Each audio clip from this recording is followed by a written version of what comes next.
இயக்குனர் கார்த்திக் சுப்புராஜ் சமீபத்தில் நடிகர் விஜயை சந்தித்து பேசியுள்ளார்.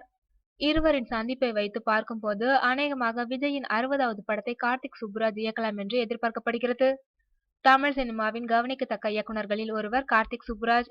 தற்போது இரவியில் பிஸியாக இருக்கும் இவர் நடிகர் விஜயை சந்தித்து பேசியது கோலிவுட்டில் சற்றே பரபரப்பை ஏற்படுத்தியுள்ளது.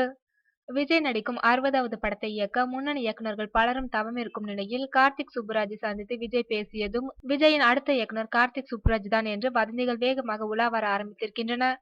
அஜித்தை சந்தித்து பேச காத்துக் கொண்டிருந்த கார்த்திக் சுப்புராஜிற்கு விஜயிடமிருந்து அழைப்பு வந்ததும் முன்னதாக தயாரிப்பாளர் ஏ.எம். ரத்னத்தை சந்தித்து கார்த்திக் பேசியதும் சேர்ந்து இந்த வதந்தியை வளர்த்து வருகின்றது. விஜய் அடுத்ததாக தான் நடிக்கும் விஜய் 59 படத்தின் படப்பிடிப்பிற்காக கோவா பறக்க இருக்கின்றார். இந்த வதந்தி உண்மையாக மாறுமா என்பதை பொறுத்திருந்துதான் பார்க்க வேண்டும்.